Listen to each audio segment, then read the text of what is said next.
Please welcome Christopher Mims, technology columnist from the Wall Street Journal. He will moderate today's discussion. Morning.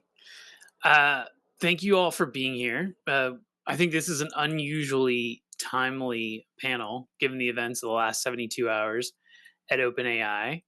And while that news could be old news by the end of the day, I think it illustrates just how challenging is the problem of governance for generative AI, how much concentration there is in the hands of a few individuals and a small number of technology companies. And so I hope you'll agree that that makes what we're going to discuss all the more salient. And personally, I feel privileged to have these three panelists in one place at one time. And I want to start by framing the discussion as briefly as possible. Artificial intelligence is a difficult thing to define. I've learned from years of reporting on the subject that the definition of AI is whatever someone thinks it should be. And so when we live in an age when any software that has even a smidge of machine learning in it qualifies as AI, the question becomes, is anything AI? Is everything AI? I like to use the metaphor of a steam engine. I think we're at the early days of artificial intelligence. We're at the primitive steam engine lifting water out of an underground mine shaft stage. And if we follow that metaphor, eventually we're going to get steam turbines and we're going to get internal combustion engines and jet engines and everything else. And they will all be called AI. So our panelists today are experts at these kinds of analogies and these mental models. And they are going to walk us through a number of pressing questions, a number of practical questions, which is, I think, the best way to tackle a subject as abstract as AI today. I'm going to begin with Erik Brynjolfsson of Stanford. Erik.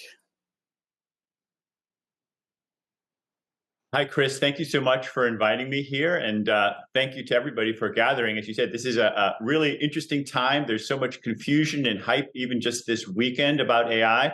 But my personal perspective is very clear. What's happening in AI is the biggest technology change of my lifetime, possibly ever in history. This weekend's events only underscore how billions, perhaps hundreds of billions of value can be created or destroyed overnight. So the stakes are very high. As Chris said, this is in some ways like the steam engine. Economists call that a general purpose technology, or GPT, although I understand the machine learning people have taken over that acronym from us. But unlike the steam engine, the core technology is now improving at a rapid exponential rate. The models are getting about 10 times bigger every 18 months or so. And if the scaling laws continue to hold as they have in the past, this portends significant improvements in capabilities very soon, which have already been very impressive. They're aiming to solve intelligence, and that's the most perhaps fundamental kind of technology. If you solve intelligence, you can use that to solve so many other problems in the world. And unlike the hype around other earlier technologies, this one is already affecting real work and jobs. There's a number of case studies of that, some of which I've done. So let me not bury the lead. The first order effect, I think, is much more productivity. As the title suggests, this is a trillion-dollar question, multi-trillion-dollar question. Productivity is defined as more output per hour worked, and that's a very good thing. We need that. We need more productivity to solve challenges like more resources for the budget, healthcare, the environment, poverty. For the United States, I predict the productivity growth rate will at least double compared to what the Congressional Budget Office is saying. They predict about 1.4 to 1.5%. I think it's going to be over 3% growth in the coming decade, and possibly much higher. We'll see similar effects in other nations, driven by improvements for knowledge workers like financial analysts, general managers, customer service reps, doctors, and lawyers. A lot of people who previously were not so affected by technology. I put my money where my mouth is. I made a long bet with Bob Gordon, a great economist, that you can go look at longbets.com, where I wrote down the exact terms of what my prediction is. I wrote a piece with Martin Bailey and Anton Korenek laying out the reasoning for why we think productivity is going to grow faster. I'm co-chairing a National Academies report with Tom Mitchell of Carnegie Mellon, where it should come out in a month or two or a couple months. laying out in much more detail what's happening with the technology.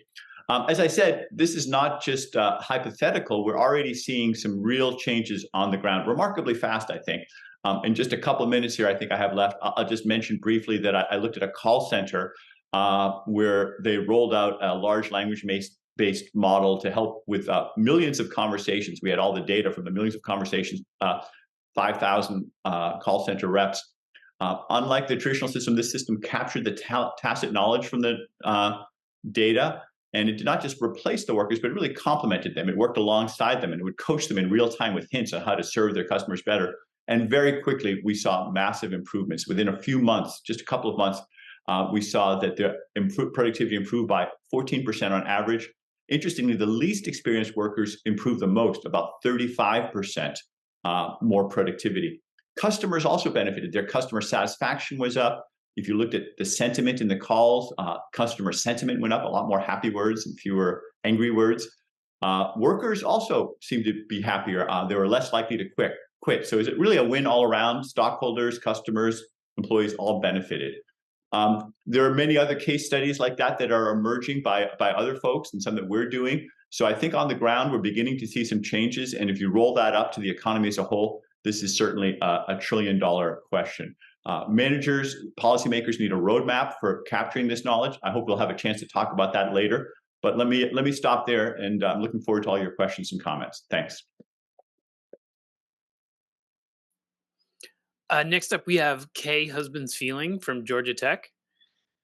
Hi, good afternoon, everyone. Good to see you. And I wanted to put my comments around the public sector. Eric just gave you a really terrific overview of how large this economy is around artificial intelligence. But I wanted to drill down in the area of how is artificial intelligence being used in the government sector, in the public sector, and also think a little bit about, well, what does all of this do for us in the economy? What does it do for our residents in this economy? So artificial intelligence has been around for a very long time. Many of us don't really think of it that way because of so much new news that's going on, as Eric mentioned. But there are, decades within which various aspects of artificial intelligence has been used. The second point I want to make is that we really need to think about risk management and communication with the public.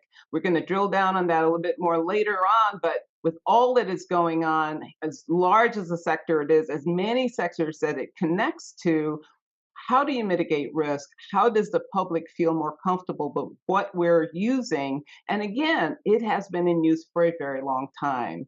The third point that I really want to stress here as we talk later on in this conversation is that we're focused on technological solutions, but oftentimes we also really need to think about the social science, the humanities, and the arts in relationship to artificial intelligence, not in terms of how artificial intelligence benefits those areas, but what are the lenses, what are the capabilities that can be drawn from other areas in addition to technologists to be able to solve some of the issues that we see on the horizon. Now, let me just put a few more points on the table. We're thinking about artificial intelligence in terms of oftentimes routine tasks and also original and creative thoughts. And I think a lot of times we get really worried when, we think that the routine task automation may displace workers. And we're also worried if we're thinking that, oh my goodness, we're building something that that could replace creative thinking. And so again, I want to put those as topics on the table that we'll discuss and drill into soon enough. The last point I want to make, and I just want to put some more things on the table here. In fiscal year 2022, the non-defense U.S. government agencies allocated a total of $1.7 billion to artificial intelligence research and development. So AI R&D spending was $1.7 billion in FY 2022.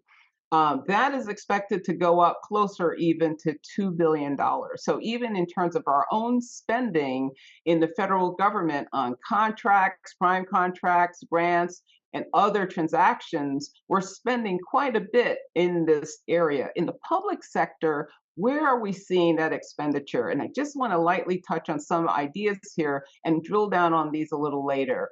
National defense, in terms of health and precision medicine and forecasting what's happening with infectious diseases. Energy and environment, those are areas where quite a bit of artificial intelligence is being used. Cybersecurity, as you can imagine, the use of cyber forensic specialists and other aspects of cybersecurity and detecting attacks that are where AI is being used.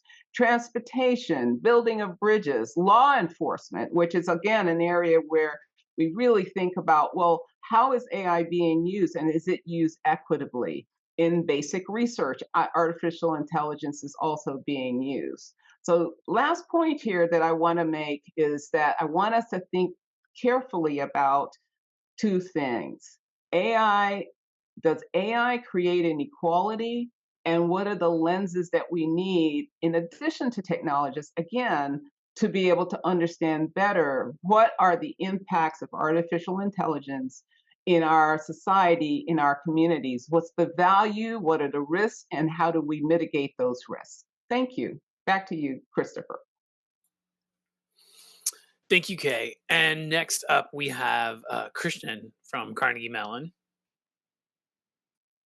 Thank you, Christopher. Good afternoon, everybody. It's such a pleasure to be with all of you, and in particular with Christopher, Eric, and Kay. I will offer a set of framing comments related in particular to AI and policy.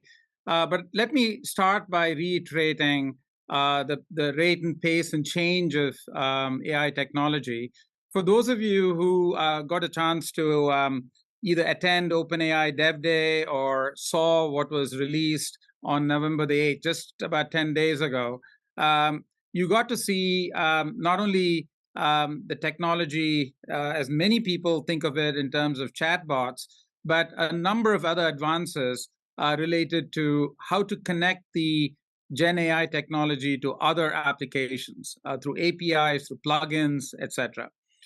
The economics of this has changed also. The cost of actually both on the input token side as well as on the output token side is dropping rapidly, thereby setting the stage for greater application of this technology in consequential applications, which is really the set of applications I'd like to focus on.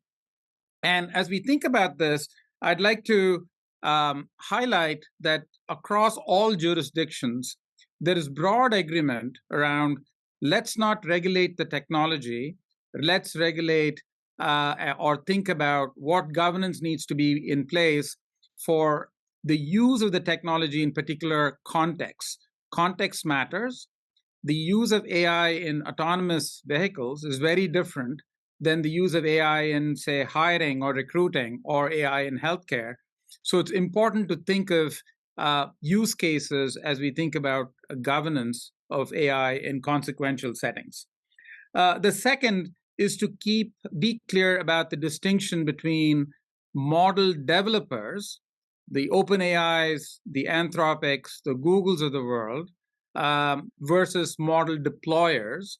And there are a very large number of model deployers, but a very small number of model developers, and that presents issues not only for the reasons that Christopher outlined at the very outset, but also there's a potential for correlated risks and systemic error that have been highlighted by a number of leaders, including SEC Chief Gessner, in terms of the correlated kinds of risks that might arise, for instance, in financial markets. Now, in terms of three top-of-mind policy issues that arise across multiple jurisdictions, it was certainly in President Biden's executive order. You could see it in the Bletchley declarations, as well as in the EU AI Act, and as well as the Chinese Act that was passed in September. One is the sense of thinking about applications as having risk tiers, which are unacceptable, which are high risk, which are medium risk, which are low risk. The second is to think in terms of the issue of content authenticity, which is a big concern, particularly in light of the fact that a very large number of people are going to go to elections, both here in the United States, but elsewhere as well. What is the synthetic media code of conduct, and what should be the technology that could potentially be used to enforce that code of conduct, with a particular concern about deepfakes? And then a set of questions related to how do we provide governance prior to the deployment of AI models in consequential settings. This is called pre-deployment. And the NIST AI Safety Institute that was just stood up a few days ago is very focused on this question of what kind of measurement science, what kind of evaluation, and what kind of assuring can we do of AIs in these very consequential use cases prior to deployment. And then post-deployment, to build on something that Kay said, in information security in 1988, with the arrival of the Morris worm, we stood up something called the CERT, the Computer Emergency Response Team. What is the equivalent such capability that is required for AI that even with all the due diligence that we might do pre-deployment, we need a capability to respond to AI failures, to vulnerabilities, and be able to do forensic analysis of those to ensure that model developers patch those vulnerabilities and deployers implement those patches to create a more trusted AI ecosystem. So these collection of issues are going to be quite essential to have in hand for these societally consequential use cases to get the benefits of productivity that Eric spoke about. And I'll close with another data point. The AI economy today in the United States is $100 billion.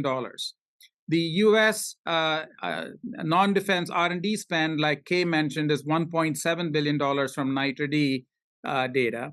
The NSC AI report called for the US to invest up to $8 billion in AI to be competitive, given the importance of this technology for both economic and national security. I believe that a significant investment has to be made on both the technology innovation components, but equally well in the policy innovation components to ensure safe and reliable AI. I look forward to the conversation. Thank you, Christopher. Thank you, Christian. So if I can ask all of our panelists to turn on your video right now. This is the part I always enjoy, which is the scrum of conversation that comes next. I'd like to start with you, Eric, and then I have, I'm sure we're going to get lots of follow-up comments from everyone else. But let's talk about applications for generative AI that are on the near horizon, and then we can talk about impacts, and we can get to sort of the policy portion of this discussion. So you mentioned, your own research on a call center, which of course is very impressive. I got to say, given your long bet about how generative AI specifically, or AI in general, is going to impact productivity, I think I might have taken the other side of that bet, not because I disagree with you about the technology, but because I think that people can be slow to adopt this technology or any new technology. And so I want to ask you, so often when executives come to me, or when people have questions about the coverage that we do on AI, their first question is, how can I use it, right? What's it good for me? And of course, that's particular to each business. But is there a structured approach to looking at how generative AI specifically can impact a business, can impact anyone in the private sector? And then, Kay, we can talk about the public sector. Sure. Yeah. Well, that's a great question. The call center is one narrow use case, but there are many others. And since I wrote that paper with Danielle Lee and Lindsay Raymond, a bunch of other papers have come out with other specific use cases. I think one of the biggest wins has been in coding and software, where some people see gains of up to 40%. A team recently came out with one looking at management consulting, where they also had gains very similar to what I saw. There have been some that have been looking at writing. And one thing that's striking to me, especially since I agree, usually these things take years. I've written about how electricity took decades to pay off, is how quickly the results are being realized. And that's in part because I think we have an infrastructure now where people can just roll them out, incorporate it into Microsoft Office or have apps. But they're not good for everything. They're good for some tasks and not for other tasks. And so managers, policymakers need a structured approach to understanding where the tools are most useful. And what we've been developing is something called the task-based approach. It started with a paper that I wrote with Tom Mitchell back in 2017 that came out in Science that basically took every occupation and broke it down into about 20 to 30 distinct tasks. For radiologists, there were 30 distinct tasks. For insurance adjusters, about 19 tasks. Economists, journalists, they each have a certain number of tasks. And doesn't make sense to look at generative AI for the whole occupation, but it does for specific tasks. And it can help with writing, but not with loading boxes on a platform. So what have subsequently done, one of my students who actually helped with the first paper, Daniel Rock, wrote a paper with a team at OpenAI. I don't know if those guys are still there, and they applied it specifically to generative AI. My paper with Tom Mitchell was looking at machine learning more broadly. And now we can look at about 18,000 tasks in any given company and one by one prioritize whether or not generative AI can help with them and roll it up and basically give the CEO or managers a priority list that says, here's the biggest benefits, here's the next biggest, here's the low-hanging fruit.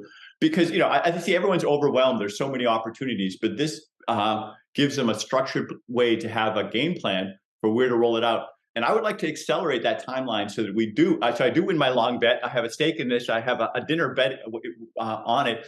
That if they can take these amazing technologies and bring it to the bottom line by rolling them out and not making mistakes of doing it in the wrong places, it's going to be better for the company. It's going to be better for society. Daniel Rock and Andy McAfee and James Mile and I have started a company called Work Helix that makes it easier for people to do these plans. But you can read our papers and they can go ahead and implement the task-based approach on their own. The sooner that happens, the sooner we'll start realizing these productivity gains. Christopher, can I just add something to what Eric said? So two things come to mind. One relates to the deployment of generative AI or even this transformer-based models. There's a paper in Nature that just described in NYU Langone the deployment of these transformer-based models to support operational and clinical decision-making tasks that doctors are faced with, like, for instance, will insurance be paid or not for this patient? Or how many days, within 30 days, will this patient be back in the hospital? These kinds of questions. It turned out that by virtue of the fact that transformers were using documents in the workflow, they felt that this allowed for easier integration of the generative AI, as well as, in this case, transformer-based architectures into decision-making workflows in the hospital system. So in contrast to the more traditional predictive AI models that were not as easy to integrate. So that is one point. The second point I quickly wanted to make was in talking to boards of companies and government agencies, one of the questions that keeps coming up is we hear about exposure of our tasks to generative AI. How do we identify what skills individuals have, what skills a given occupation demands, and how that changes in light of what Eric just said?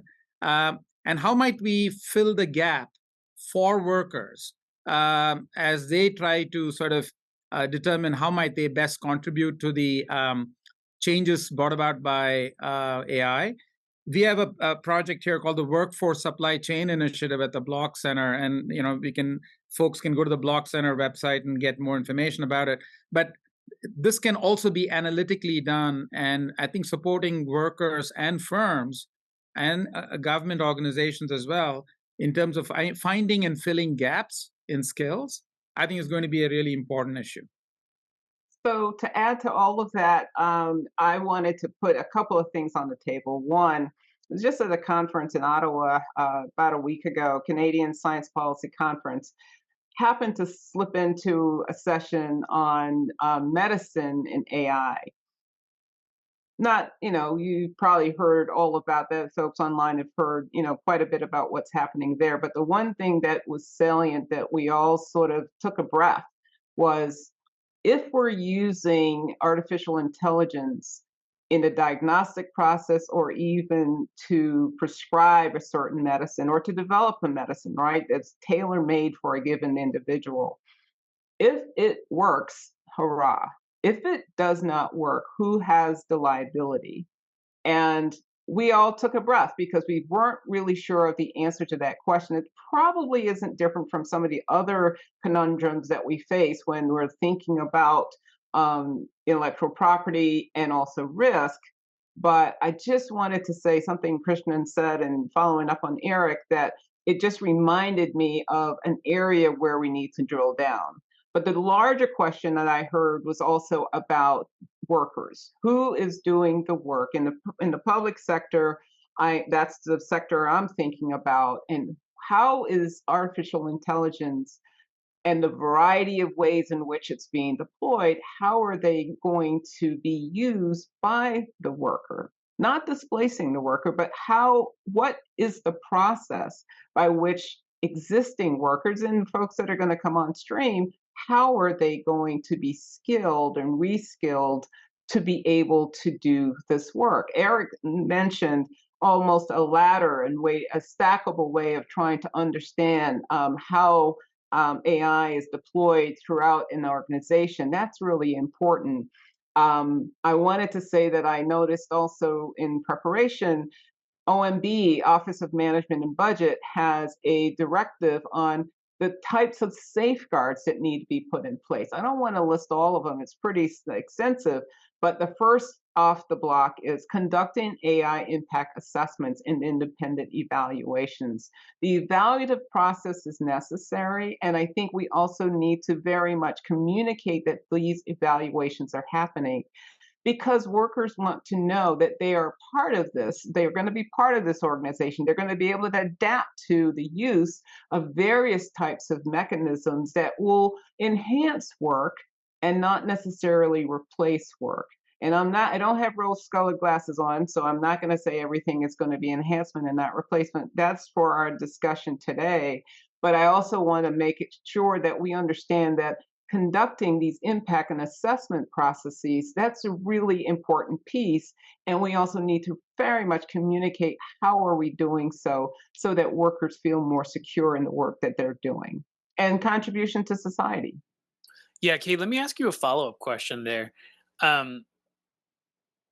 The public sector, one area where it seems like there's an opportunity for it to move ahead of the private sector is in evaluating the impact of AI on work processes, output. I mean, as you know, a lot of the impacts of AI in the public sector to now have been kind of disastrous. I mean, especially as they've been applied in sentencing, in the legal field, in law enforcement.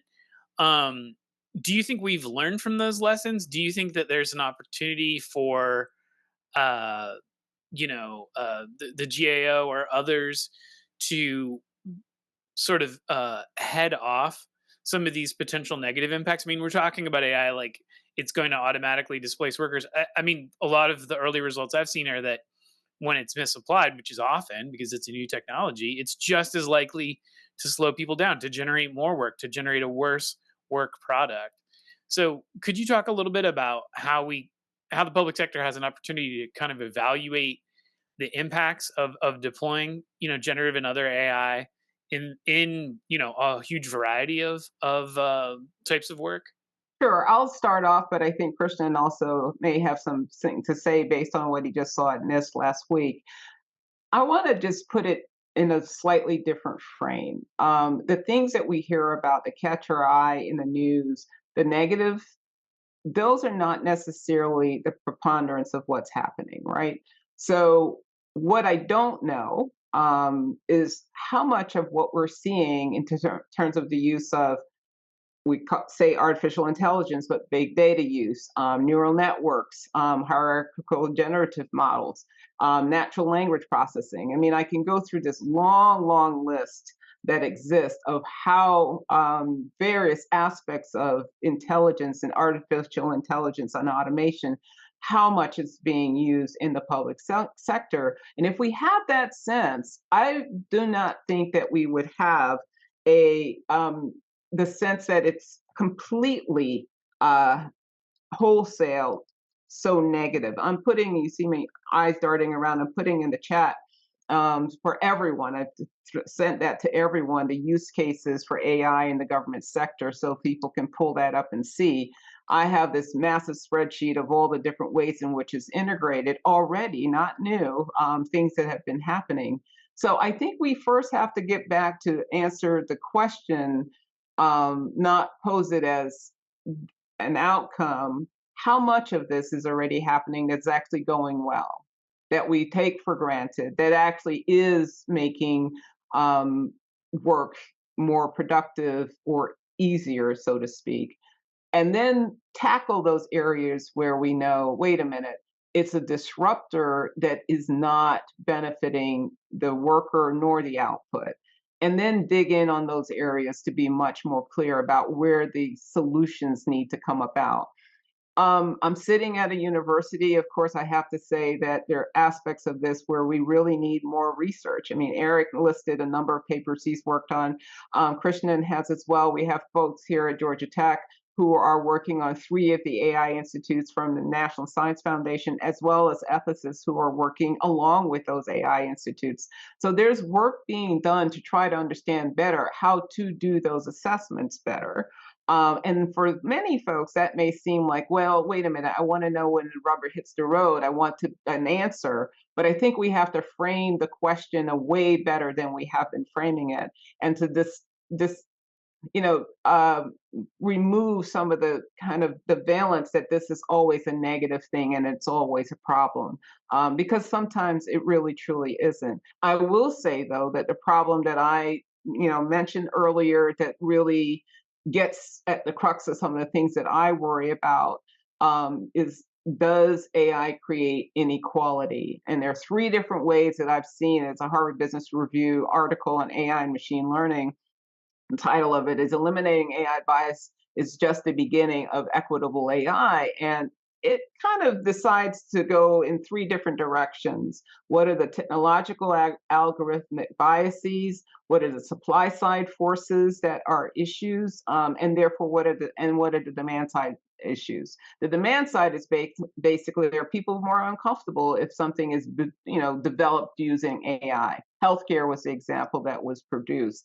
But the supply side forces, Brookings has another article that shows that are we really seeing the displacement of workers, and in what areas are we seeing that, and can we get a better sense of what is happening there? So to answer your question, let me just interrupt you, because I wanna focus on exactly what you're saying right now, and just get some feedback from others as well. Yeah.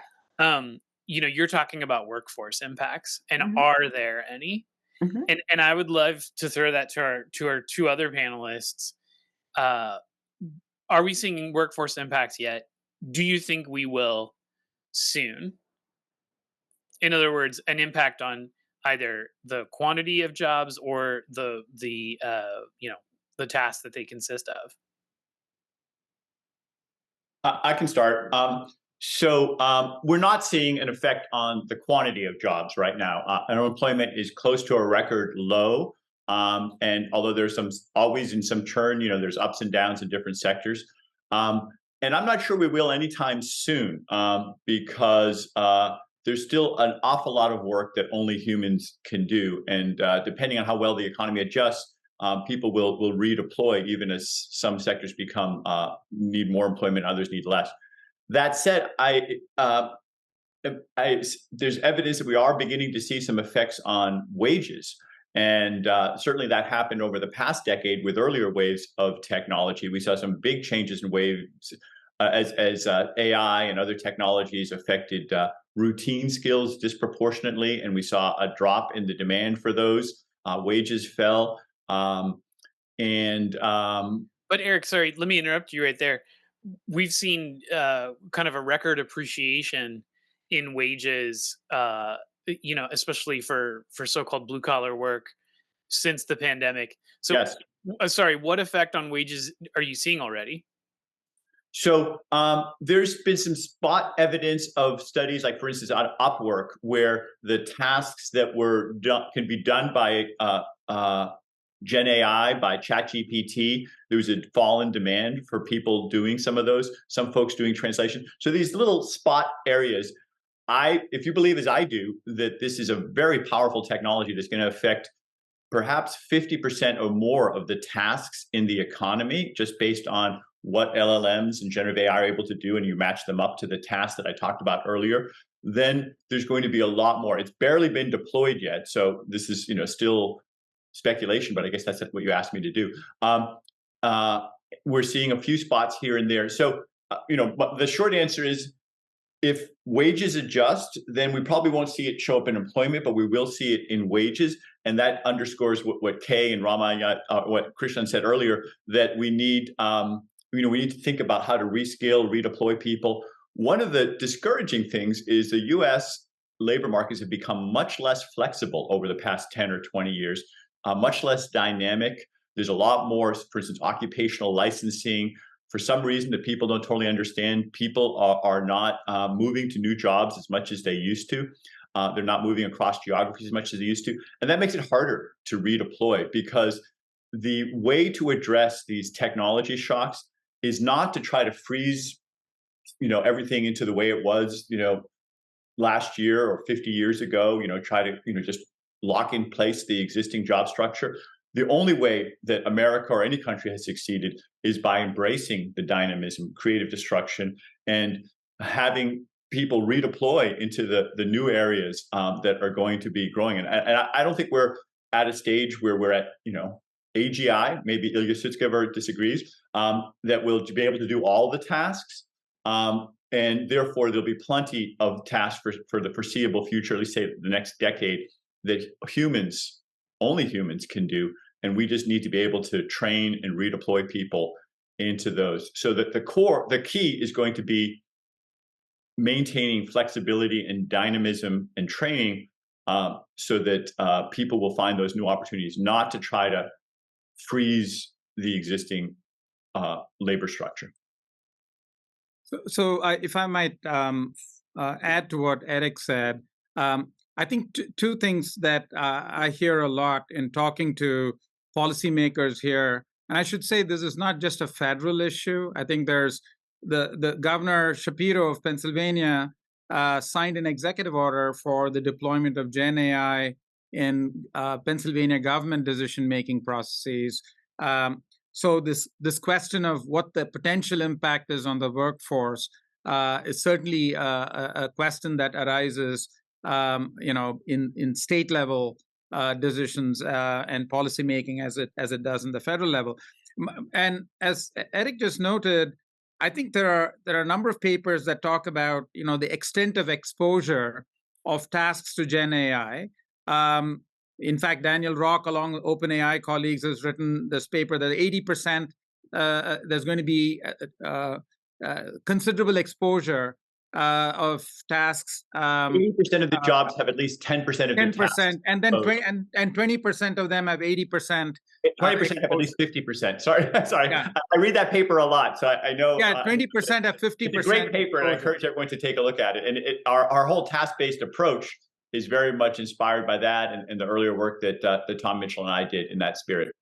Right, and I think the main question there is not whether you agree or disagree with what Daniel Rock said in that paper, but rather, irrespective of that, what should the government or a firm do when such change happens or comes about?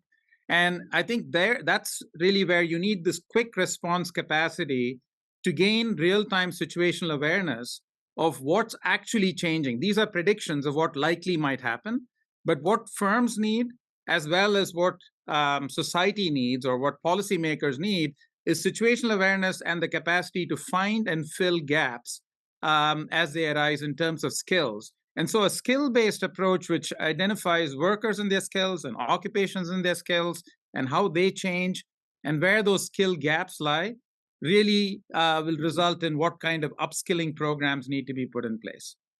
I agree with that, Krishnan, and I really want to double click on this concept that it has to be specific.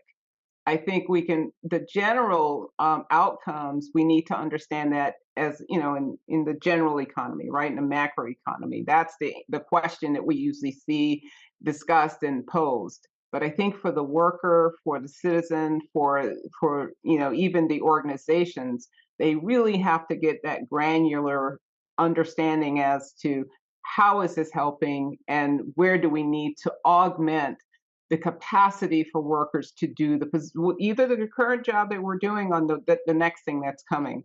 The other point I want to put on the table and see what you guys think about this. When we're looking at the benefits structure, I was looking at this article about how AI is used to develop new highway walls and bridges and those types of things. And one of the things it's being used to do, even though it's building infrastructure, part of it is also reducing carbon emissions. The design is not only meant to, let's fix something that's crumbling, let's fix our infrastructure in the US, and we're using AI to do so, but one of the expected dividends is also benefit. So I want to understand better, what are those connectors? What's the connection between some of the things that we're seeing, where we're seeing advances, and the bigger picture of what the benefits are? So that's in addition to really digging down and understanding the workforce elements. What are these other elements as well? I don't know if you've seen any work that can really give that broader picture. So I went down granularly and came back up again. I'm just curious.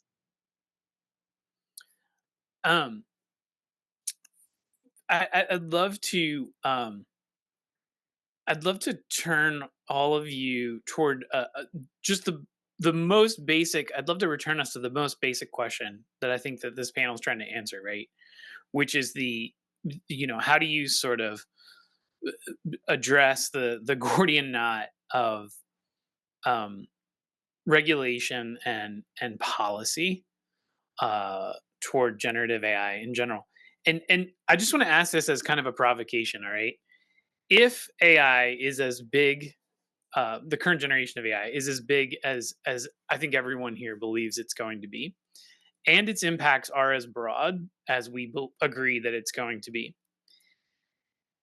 are we actually too early in terms of trying to implement any kind of umbrella regulatory structure on AI? Because if its impacts are so broad, it's going to have to be piecemeal, because the impacts on individual fields, on safety, et cetera, are going to be specific to each one and idiosyncratic, and will happen within the existing regulatory structure. And I'll just give you one example, and then you guys can go to town.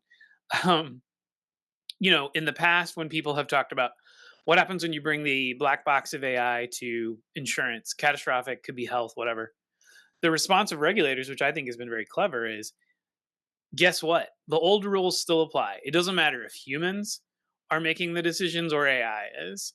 If you're discriminating, according to in violation of our rules, then that's discrimination. It doesn't matter how you arrived at that decision or what technology you used to do it. So that to me is a great example of where we didn't need a specific AI regulation. The existing ones were sufficient. Even when they're insufficient, you have experts in each field or each domain that are maybe best equipped to say, well, this is how we should regulate this now that the ground is shifting beneath our feet. So is it too early to talk about broad-based AI regulation? Is that ever going to be appropriate?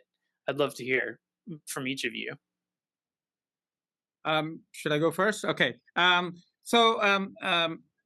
Christopher, I think there are a couple of things I wanted to add to what you just said.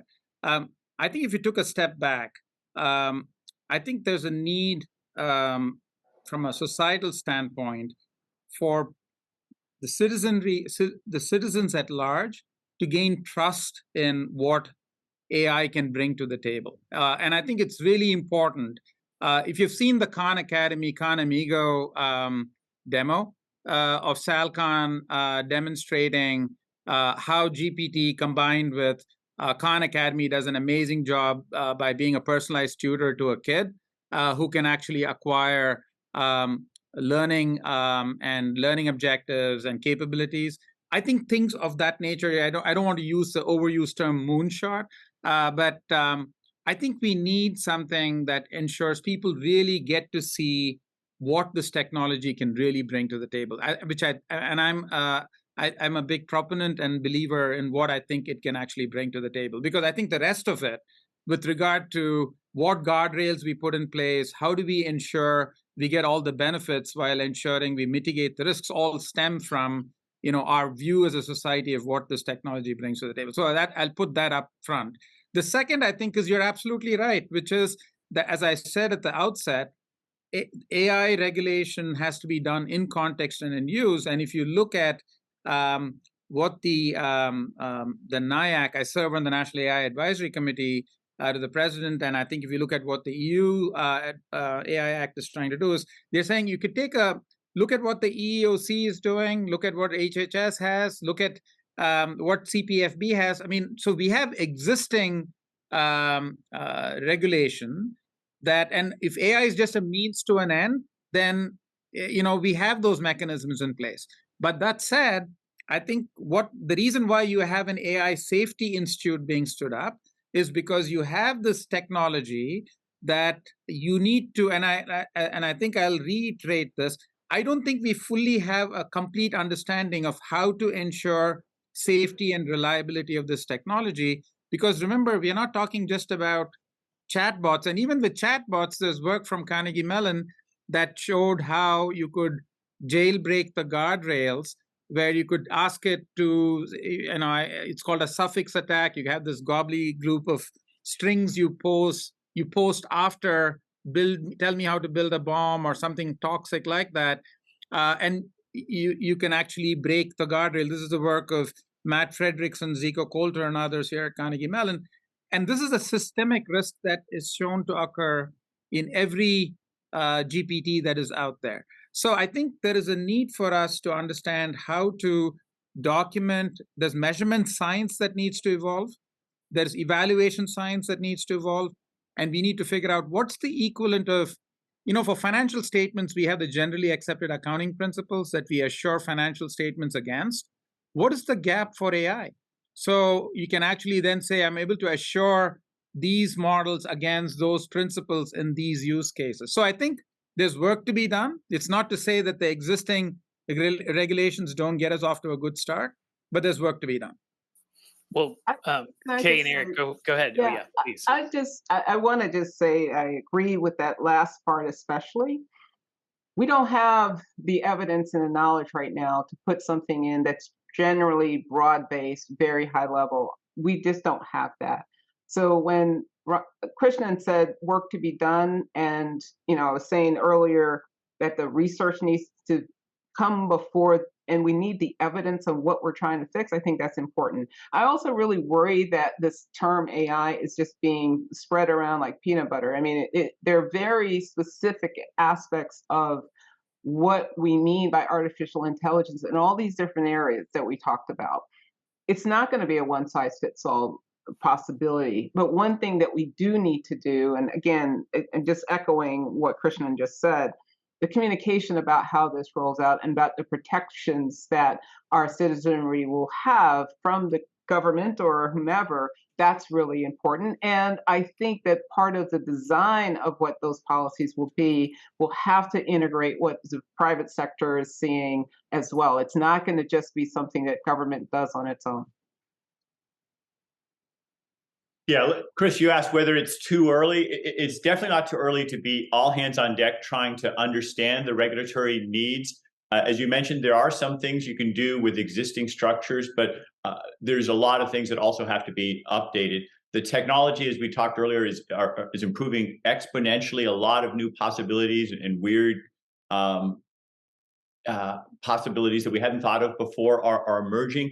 And one thing I'm encouraged by is I've met with folks on Capitol Hill and the White House and in the agencies.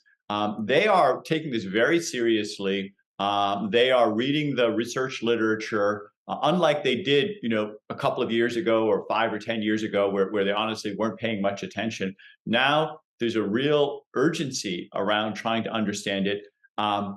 We're putting huge resources. Microsoft is alleged to be putting $50 billion into new data centers and AI research, and now I guess they're acquiring OpenAI for next to nothing. And there's some real efforts to push the technology. We don't have anything comparable yet on the economic, social, societal, ethics, policy side in terms of investment.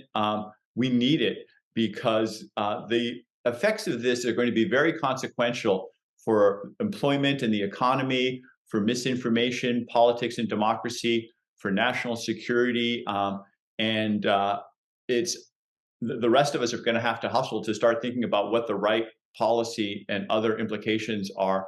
It's not something we can put off and say, well, let's see how it plays out. Kay, I'd love to frame this next question specifically for you in light of what Eric just said. You mentioned that the federal R&D budget for AI might crack $2 billion soon. But, frankly, that's a drop in the bucket compared to what even some of these startups are able to raise to work on this. One thing I've heard repeatedly from AI researchers and from people trying to work on AI governance is, well, if I don't work at OpenAI or maybe two other companies, I don't have access. Like I can't, we can't, we seem to have this very strange situation right now where the folks who are thinking about this the hardest, it's not that they're not practitioners, but they may not even have access to the kind of AI that's potentially the most transformative. I know that your specialty is the public sector, but do you think then that places a special burden on these companies that it in any way transforms their role in terms of what they need to be doing or thinking about now?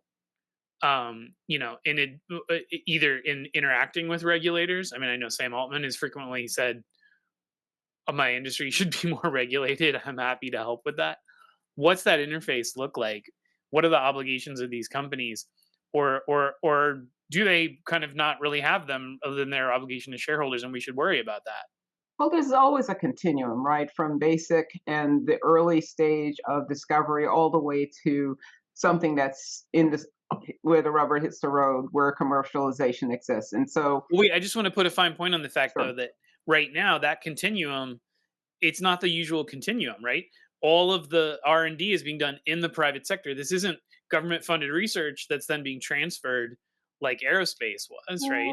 Well, some of it is government funded research. If you look early on about where some of these ideas were generated, right? We see what's commercialized and we understand how that affects us every day.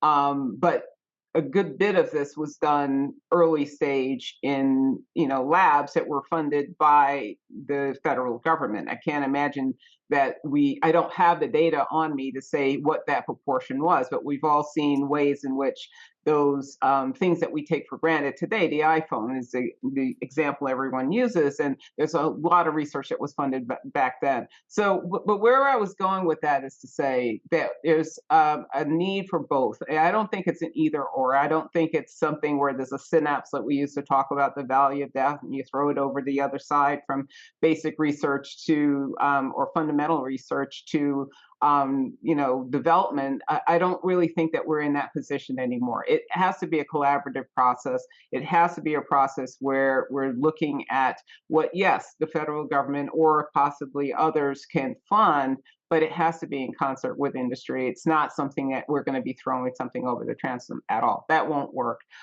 Your idea there about not having access, there can be, innovation centers. I know that NSF is working on an NSF regional innovation engines and AI-focused innovation centers and things like that, where that gets much closer to where the action is in terms of working with companies. The TIP directorate was stood up for this type of purpose as well. So there's a lot that we can see, not just NSF, but also Department of Commerce. I think Christian was talking about NIST. There's this integration of what's happening between the public sector and the private sector. It's not the throwing over the transom that I see happening, especially in this case, to get to any reasonable solutions. Okay, that's comforting. I mean, So we have, I think, just about 4 minutes left. So I just want to do a quick lightning round because we had a lot of audience questions about copyright, which we just didn't have time to get to at all. But we all know it's a mess. It's currently getting litigated in the courts. I would love to hear everybody's pet solution if you have one. Should LLMs and art generating AIs and the rest, should they do some kind of fractional attribution? Should they be not allowed to train on copyrighted data? Should they be paying out to the creators of these copyrighted works? Or anything that you want to talk about that's just kind of related to solving the copyright problem. Eric, let's start with you. What's, like, in about a minute, like, what's your sort of prescription for this? Look, it's definitely a mess right now, but I'm cautiously optimistic. I had a great conversation with Senator Warner a little while back, and there's legislation coming to clarify it, because part of it is just the confusion of people not knowing exactly what the rules are, and so that will help. Secondly, OpenAI a couple weeks ago said that they would indemnify people who licensed their technology, so that will help. That will give comfort to the people who are doing that. Thirdly, there's been remarkable progress in using curated data and synthetic data. So it may be that if they can keep track of the provenance of the next models. I don't know what's happening with GPT-5 and Gemini, et cetera, but it seems likely that the big companies are paying a lot of attention to this and will be able to be in a position to be more confident about it.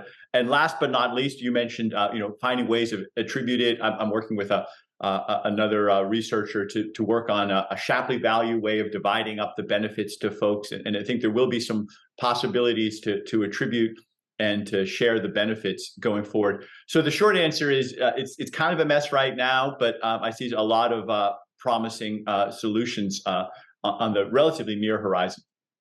Okay, Christian, go for it.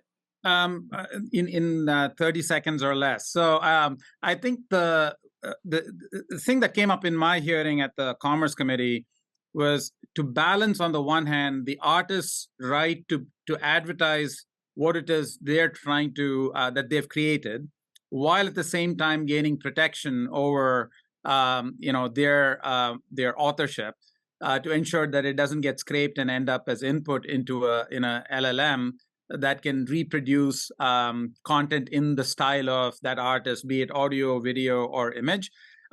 There's some interesting work from the University of Chicago, which actually allows you to produce content that to the human eye is examinable as, you see it as art, but the pixels have been, through adversarial training, have been modified that the LLM can't scrape it and then use it as input into the training. So it strikes a balance by giving rights to authors. And I think, in addition to everything Eric said, this might also be a type of technology that is needed as we sort of strike the right balance between the author's right to publicize their works while gaining protection over their authorship. Okay. So with apologies to everyone on the call, I think we're going to go over 1 minute. But Kay, I want to definitely hear your I'm just solution. gonna. It's really quick. I think Krishnan just nailed it. So I just want to put something on top of that I think companies really care about as well, and that's cybersecurity. A lot of things that we didn't get a chance to talk about today relate to what we're just focused on right now. But at the end of the day, cyber threats are another layer of the same type of issue where we need to find solutions. So I didn't answer the question, but I put another thing on the top of the heap that really needs to be addressed. Yeah, I agree with you. I think the biggest short-term impacts from generative AI are going to be more and better cybercrime. We're definitely already seeing it in terms of more sophisticated social engineering and phishing attacks. So, Kay, I think that's exactly the right place to wind up. So I am actually not sure who's taking us out. I'm guessing it's me. But I want to thank all of our panelists. We could have had an extra hour and a half with each of you. I certainly took a lot of notes, and I'm going to be following up with you individually. I just appreciate that. If nothing else, this panel really emphasized the breadth of the impacts of AI, that it's not just a new generation of stochastic parrots, that there's tremendous potential, but that it comes with a great deal of responsibility to make sure that it's used, in a way that does more good than harm. Let's hope we can figure this technology out that in advance, since we don't have the greatest track record with every other technology in history. I believe in us. The stakes are really high. $1 trillion question. Thank you, Christopher. Thank you, Thank Kate. you. Thanks, All right, everyone. thank you.